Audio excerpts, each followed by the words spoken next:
दोस्तों नमस्कार। आप लोगों की लगातार डिमांड आ रही थी कि सर इम्यूनिटी बढ़ाने का कॉम्बो बताइए, तो आज मैं इस वीडियो में इम्यूनिटी बढ़ाने का एक ऐसा कॉम्बो ट्रीटमेंट आप लोगों के सामने लेके आया हूं, वो भी इंजेक्शन वाला। देखिए, इम्यूनिटी बढ़ाने के लिए आप सभी को पता है रोग प्रतिरोधक क्षमता कितनी जरूरी होती है पशु के लिए। जब भी कोई बीमारी हो, गंभीर बीमारी हो, विशेष तौर से वायरल बीमारियों में तो ये बहुत ही गजब का वर्क करती है। क्यों? क्योंकि वायरल बीमारियां इम्यूनिटी के बल पे ही जीती जाती है। जितनी अच्छी इम्यूनिटी उतनी ही वायरल बीमारी का जो सिम्टम्स है, जो लक्षण है, वो पशु पर कम प्रकट होते हैं और पशु जल्दी ठीक होता है। इसलिए इम्यूनिटी की जरूरत तो वैसे हमेशा ही होती है, लेकिन वायरल बीमारियों से पहले अगर मान लीजिए आ रही है बीमारी और उससे पहले अगर इम्यूनिटी अच्छी है तो भाई वो बीमारी कोई नुकसान नहीं पहुंचाएगी। इसके लिए क्या करते हैं? डिवॉर्मिंग करना, संतुलित आहार देना, मिनरल मिक्सचर देना, लीवर टॉनिक डिवॉर्मिंग के बाद देना, ये कुछ ऐसे स्टेप्स हैं जो फॉलो किए जाते हैं इम्यूनिटी बढ़ाने के लिए। लेकिन हम बात करेंगे आज इम्यूनिटी के इंजेक्शनों की। आप लोगों ने डिमांड की थी इम्यूनिटी के इंजेक्शनों के बारे में बताने की, तो वो सारे इंजेक्शन मेरे हाथ में भी है और आप पैनल पर भी देख रहे हैं। मैं मात्रा सहित आपको डिटेल से समझाऊंगा कि इनका इस्तेमाल किस तरीके से किया जाता है। कई भाई इनके इस्तेमाल में चूक जाते हैं, गड़बड़ी कर बैठते हैं और नतीजा सही होने की बजाय उल्टा हो जाता है। एक्चुअली वायरल बीमारियों में जब भी ट्रीटमेंट किया जाता है ना, तो ये जो इम्यूनिटी वाला इलाज है ना, ये वो 2 या 3 दिन में फिनिश किया जाता है। ये आप ध्यान रखिए, 2 या 3 दिन में फिनिश किया जाता है। इसमें से पहला इंजेक्शन जिसकी मैं बात कर रहा हूं वो है लेवामिसोल, और एक इंजेक्शन जो यहां आप देख रहे हैं ये है स्टिमवेट। ये लेवामिसोल और स्टिमवेट, ये दोनों इंजेक्शन ऐसे हैं भाई कि ये कई बार अगर साथ लग जाए तो नुकसान कर जाते हैं।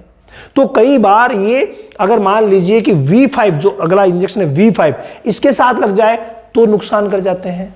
एस्कॉर्बिक एसिड के साथ जो विटामिन सी वाला है उसके साथ नुकसान कर जाते हैं। तो इनको हम सेटलमेंट किस तरीके से करेंगे और कैसे पूरे के पूरे इलाज को अंजाम देंगे ताकि इम्यूनिटी को अच्छा बढ़ाया जा सके। देखिए, पहली बात हम लेवामिसोल की कर लेते हैं।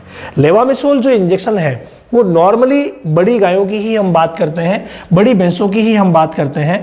तो इसकी जो डोज है वो नॉर्मली रखी जाती है 15 ml। 15 ml इसकी डोज रखी जाती है। वैसे तो लेवामिसोल के जो इंजेक्शन आते हैं अलग अलग कंपनियां अलग अलग रूट देती है, जबकि अधिकतर ये सबक्यूटेनियस रूट से लगाया जाता है, मतलब चमड़ी में इसका इस्तेमाल 15 ml किया जाता है। पहला ये हो गया। दूसरा जो इंजेक्शन है V5 इम्यूनिटी बढ़ाने के लिए, इस इंजेक्शन का इस्तेमाल 5 ml किया जाता है और इंट्रामस्कुलर किया जाता है। ये आप ध्यान रखिए, इंट्रामस्कुलर पशु चिकित्सक करवाते हैं। ये करवाने पशु चिकित्सक से ही है, मैं सिर्फ जानकारी के लिए वीडियो बना रहा हूं। इसके अलावा अगला जो इंजेक्शन आप देख रहे हैं वो है स्टिमवेट। स्टिमवेट का इस्तेमाल 3 से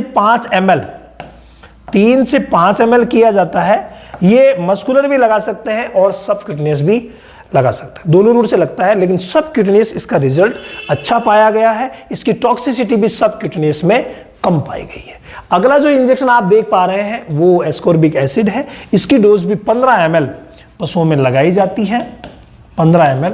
और इसको क्या है, इसको कुछ कंपनियां IM रिकमेंड करती है, कुछ सबकट रिकमेंड करती है, तो कुछ IV भी लगाने के लिए कहती है। तो जो भी कंपनी जिस तरीके से कह रही है उसी तरीके को पशु चिकित्सक फॉलो करते हैं और यूज करवा लेते हैं।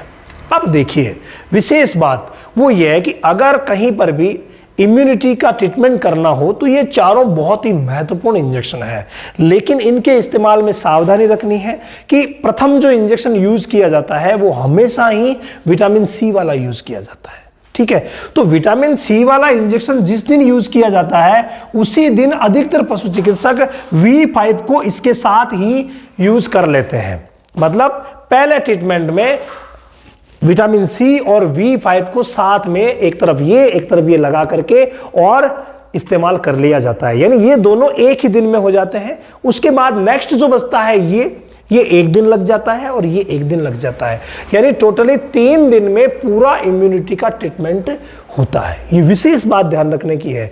अगर इन दोनों को साथ लगाएं तो भी कई बार पॉइजनिंग देखी गई है, टॉक्सिसिटी देखी गई है। इन दोनों को साथ लगाएं तो भी कई बार पॉइजनिंग देखी गई है, टॉक्सिसिटी देखी गई है। इनके साथ भी है, इनके साथ भी है। तो इस तरीके से अगर ये कॉम्बिनेशन इस्तेमाल किया जाए तो भाई किसी भी तरीके की कोई प्रॉब्लम भी नहीं होती और इम्यूनिटी का काम भी हो जाता है। ये छोटी छोटी बातें हैं जो प्रैक्टिस को बेहतर बनाती हैं, लेकिन छोटी से काम नहीं चलता। हम लेते हैं विस्तार से एक एक चीज को हमारे ऑनलाइन सेशन में, और इसीलिए उसका नाम हमने रखा है लाइफ चेंजिंग ऑनलाइन सेशन। आने वाले 21 तारीख से लाइफ चेंजिंग सेशन शुरू हो रहा है। अगर आप ज्वाइन करना चाहते हैं तो जो व्हाट्सएप नंबर दिए गए हैं इन पर व्हाट्सएप करके और अपनी सीट रिजर्व कर सकते हैं।